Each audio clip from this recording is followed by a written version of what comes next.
Okay, well, let's go ahead and try this out. Boomer alert. Well, more like Gen X alert, but depending on your age, you probably think we're roughly the same generation. It's okay. We forgive you. Okay.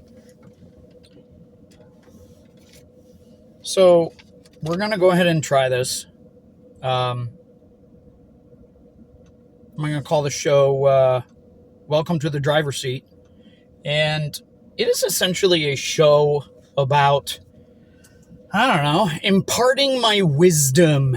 That sounds awfully egotistical, but telling you guys about my experiences. I've had a lot of friends and coworkers who have always told me that, hey, you know some shit. Why don't you go ahead and share it with those people who actually may want to hear it?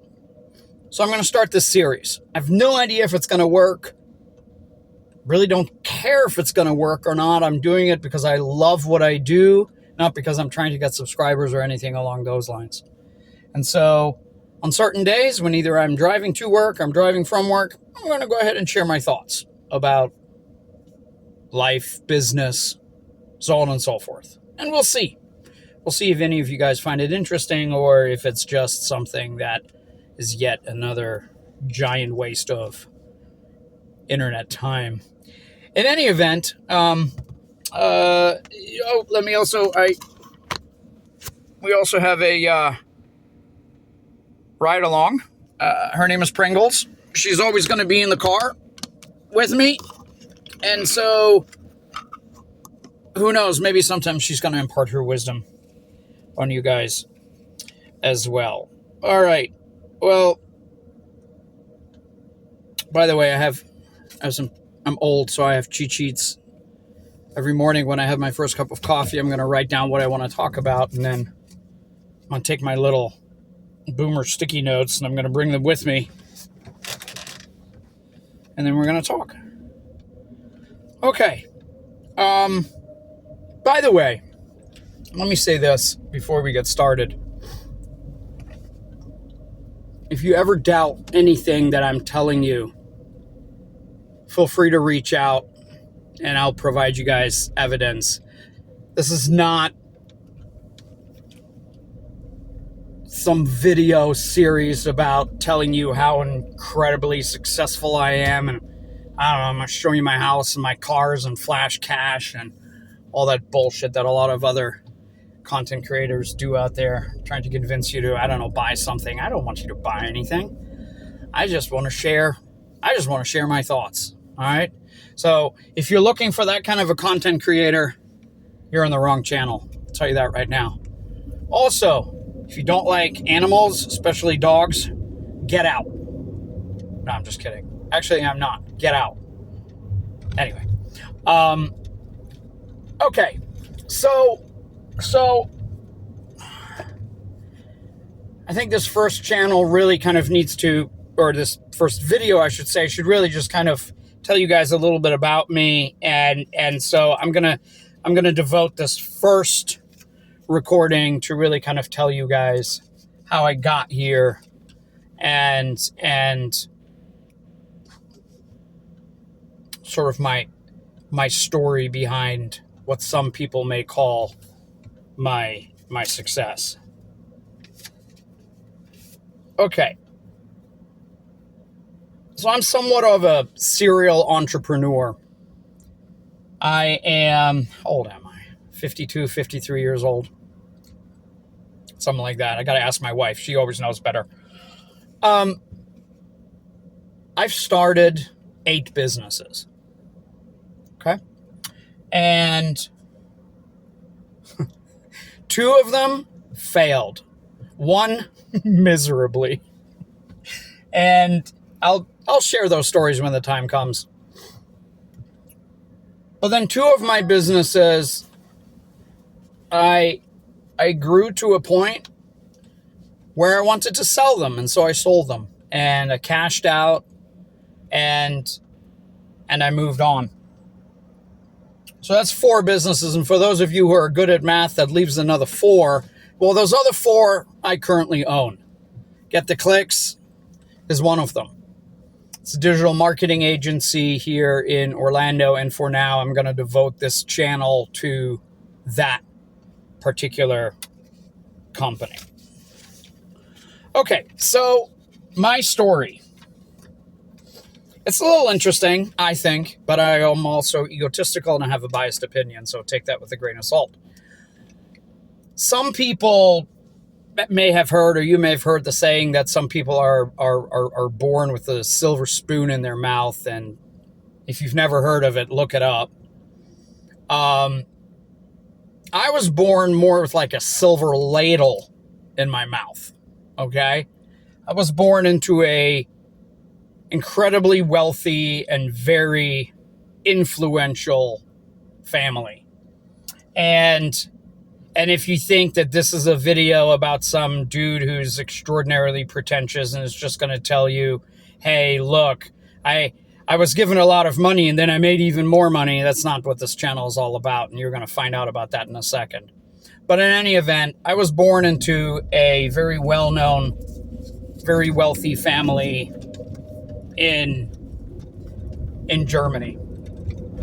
Oh yeah, I'm actually German. I'm an immigrant. And I love this country.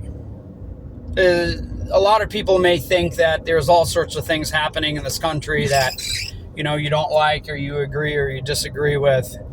It's still the greatest country in the world. And I come from someone that, it wasn't a third world country. Germany by no means is a third world country, but the opportunities even today that we have in this country vastly outweigh what virtually anybody else has in a lot of other countries, including the rest of the established world. Okay, so here's the deal.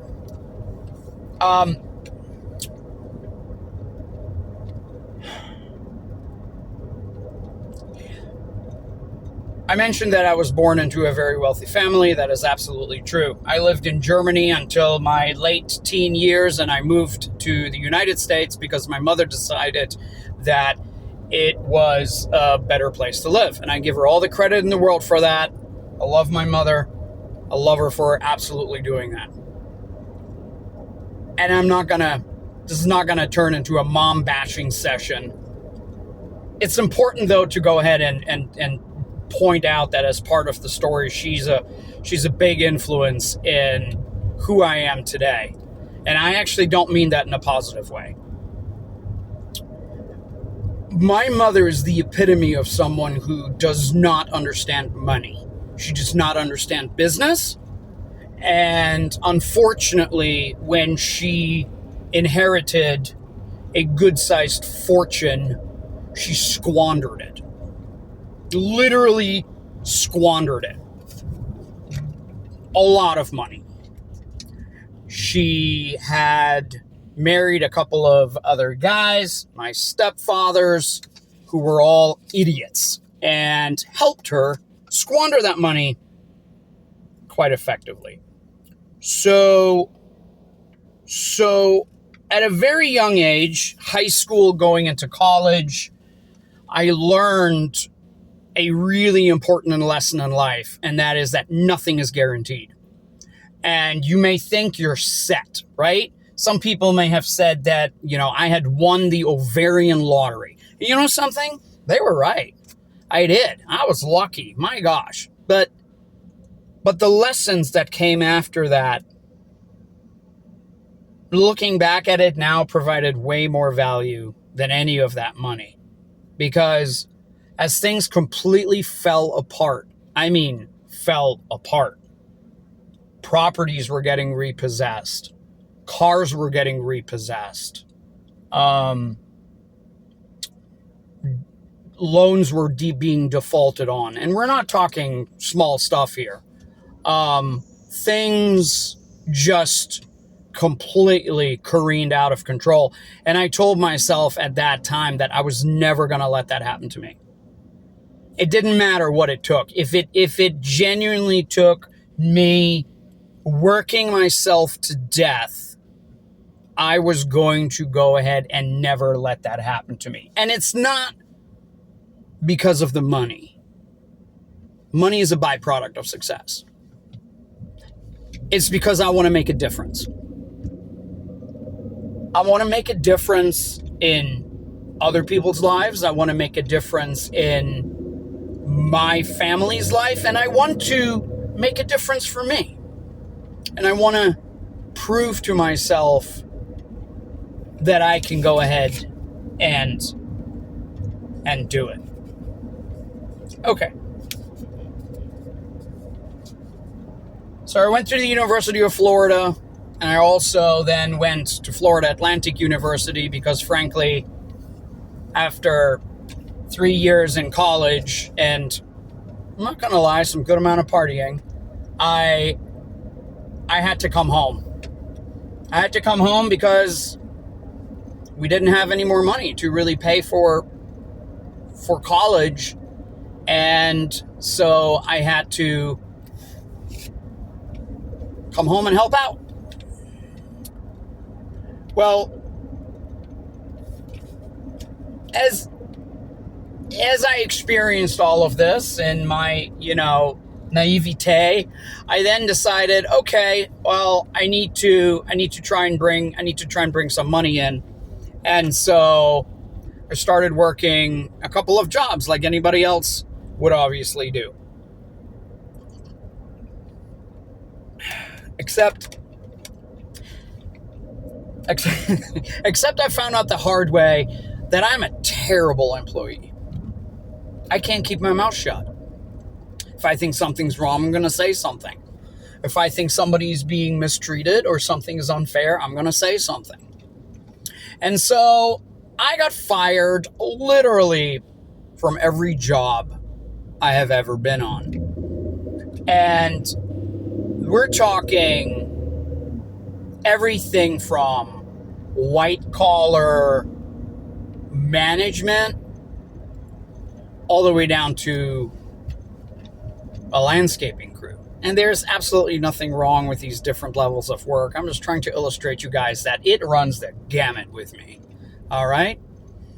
And I look back at that now and I'm like, some people may look at that and say, damn, that sucks. Like, why do you do that? And I'm like, well, I'll tell you why, because I don't want to fall in line.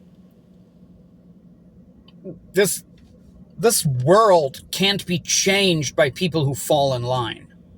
And so you need to go ahead and do what is hard. You need to take responsibility and say, okay, this is going to suck, but I need to go ahead and do that. And so inevitably, I came to the conclusion that I really only had one option. And that option is to become an entrepreneur. To go and prove to myself that A, I could do it, and B, make a difference. And look, I'm not gonna lie, I also knew that there was a lot more opportunity to make a lot more money. And so was money a motivator for me? Yes, of course it was. Anybody who says I'm not motivated by money, they're full of it. Everybody would love to have more money.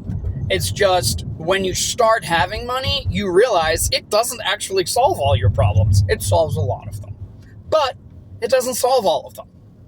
And so it's definitely been a driving factor. And in the very beginning, it based on everything that I saw happening with my family, it most certainly was. And so that's how I became an entrepreneur, and that's how I became a serial entrepreneur. And this channel is going to be devoted to all the things that I've learned in that journey. And there are some very, very interesting stories that I'm going to share with you guys as we get into it. And so I hope you're going to watch some more of these.